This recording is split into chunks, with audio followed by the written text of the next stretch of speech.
Andrew Callahan from All Gas No Brakes has gotten some allegations of coercing women into acts, and a lot of people on Twitter, as usual, are immediately just going like, "Oh, I can't believe this. We were rooting for you, Andrew. What's going on here?" You know, if you've watched me for a while, I'd like to take a balanced look at everything. I don't want to jump to one person's side or the other. That's what the law is for. That's what due process is for. But recently, we've had an influx of people who think that they are the law, and that leads to a bunch of different things that are all bad. But basically, some allegations dropped through a TikTok video, which is always fun. So we're going to take a look at those and, just find out what this whole situation is really all about. I never in a million years thought that I would be making this video, and I'm shaking because I've tried a couple different times and haven't been able to get my point across, but I don't like seeing abusers get platforms. And my abuser, Andrew Callahan, also known as All Gas No Brakes, Channel 5, and whatever his new HBO show's called, I forget, has been plastered all over my news feed, and I've tried to come to him person to person and try to get him to take accountability for what he did, but his version of what happened the night that he assaulted me is so skewed.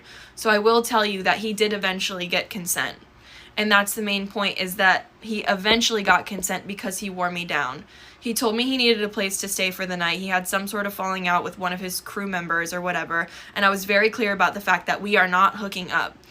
He gets in my bed and wears me down to the point where I eventually do agree to do things that I wasn't proud of.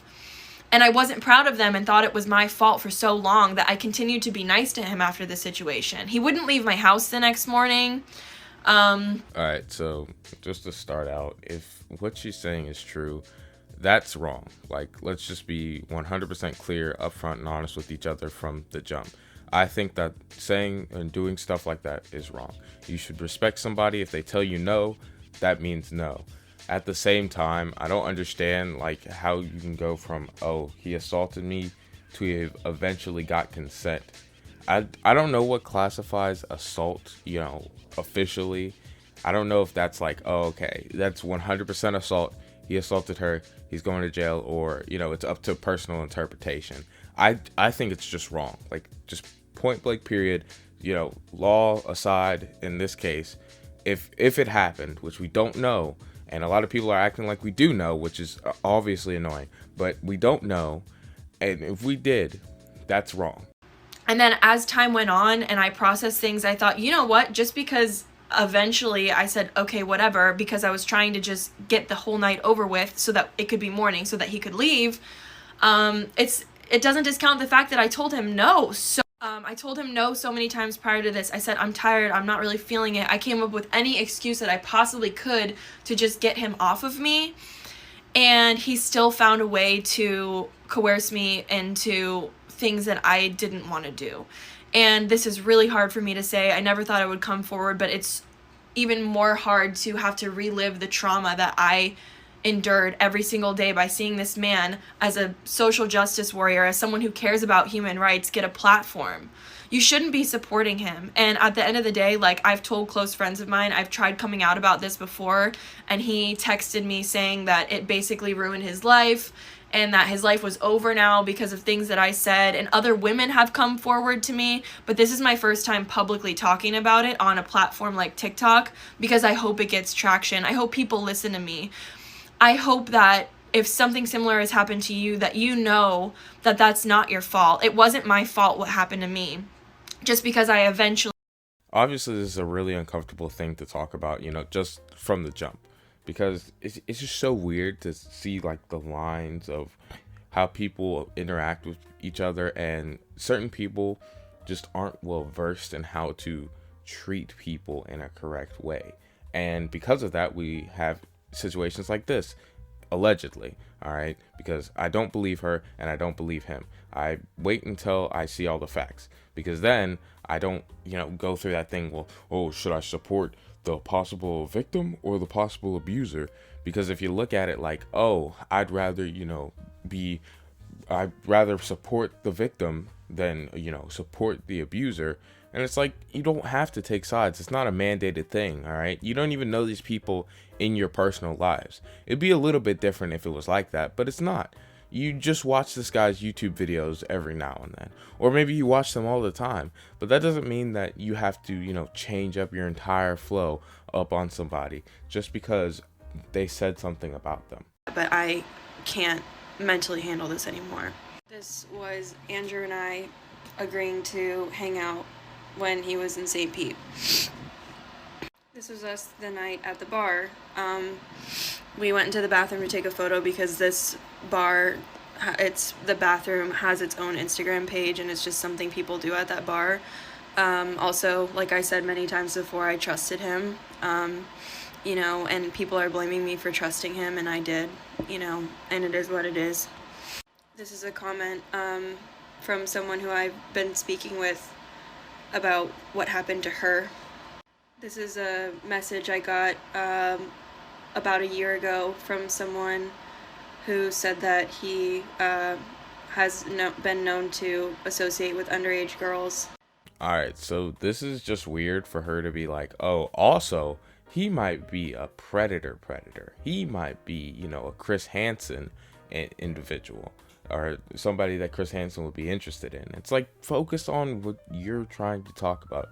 I understand bringing other things to light, but talking about the accusation from a friend of somebody's girlfriend, is just really weird and underhanded. What is the point of bringing it up? Like, genuinely, that's my question. Like, what do you get out of bringing that part up? It's made just so that you can make Andrew look just that more worse, and you can make it be like, oh, okay, see, he did this, guys. He's such a horrible person. You have to believe me. And I just really don't agree with that. I think it's wrong, and I think it's manipulative.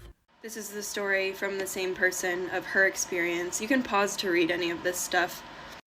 This is about how he was canceled on his French Quarter confession show when he went to Loyola because of the same sorts of allegations. You can pause to read that. Just another story. He's got a list of women who he gets to give him head. Another instance of sexual assault. And I'm keeping these people private, and they've all consented to me sharing their stories. And I'm doing so because I've already put my face out there. I'm already getting all the hate. It is what it is at this point. There's another story. More people saying that they've heard about this before. Another story. My inbox is flooded with people saying that they are proud of me for speaking up because they're too scared to, so I'm sharing their stories for them. This is absolutely taking a huge toll on my mental health. I can see that a lot of you don't want to believe women when they come forward about things, and I've just got to say that says a lot about your personality and who you are. This is the hardest thing I've ever had to do, and if you think I'm making it up, that's on you.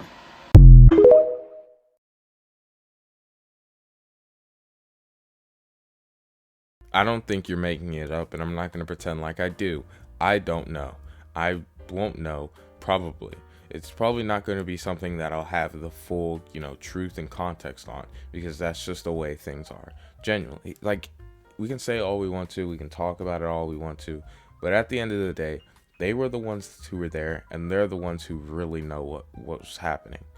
Now, it's unfortunate that she's getting hate, but for her to say that her getting a bunch of nasty comments online is like the hardest thing she's ever been through is just really odd to think about. Like, this is really like your toughest battle. Like, somebody being like, oh, you're a liar on the internet is like that's your peak. It's the internet. Like, I don't understand why people will get hate on the internet and immediately turn around and be like, oh, this is the worst thing ever. I'll never recover from this. It's like, of course you will. It's the internet. You will be fine in 72 hours because people will forget about you by then. Okay? So just put the phone down. Put the phone down and walk away. In fact, I got into a beef with this guy named Samuel over a commentary video. I'm going to put out my response to him tomorrow. And it was just internet beef, okay? Outside of the internet, I don't care about it. And I guarantee you, neither does he. Because it doesn't matter. it shouldn't matter to you. If the internet is taking that much of a toll on your life to where you're sitting there going, man, this is the most important thing to me, this thing runs my life, step away. Step away from the internet unless it's like your job, your only livelihood. In that case, I understand. But if you're just, a regular Joe Schmo, like me, right? You're just chilling and this becomes an all-encompassing part of your life, step away before it gets, to the point where you're just unable to stop. Because at that point, you're pretty much done for in terms of like your mental state. That's a completely unrelated tangent. But I just wanted to talk about, the allegations, everything that's going on, and just say it's unfortunate that, either of them are getting hate, because we should just wait for the facts. But we live in an era where a lot of people want to jump onto stories and give their opinions. I wanted to give more of a balanced look. I know I got a little bit critical of the girl, but that was because of the way that she was framing certain things, like being like, oh, if you don't want to believe women, it says certain things about you. Yeah, it does say certain things about me and my personality. It means that I don't want to just believe somebody. If Andrew Callahan said this exact same thing about you, I wouldn't just immediately believe it. And you should never just immediately believe somebody, because that's never the right way to go. Okay, no matter what, you're probably going to end up just throwing stones at somebody for no reason. Or you're just carrying a banner for somebody for, very little reason. Unless there's like verifiable proof, like EDP. In that case, it's like, oh yeah, just lock him up. Lock him up, throw away the key, do whatever, even though he's gonna pass in like a couple of weeks, according to him. But like, other than that, you just gotta chill out. But I'm gonna end off here. Thank you guys so much for watching. I really and truly appreciate it. Goodbye.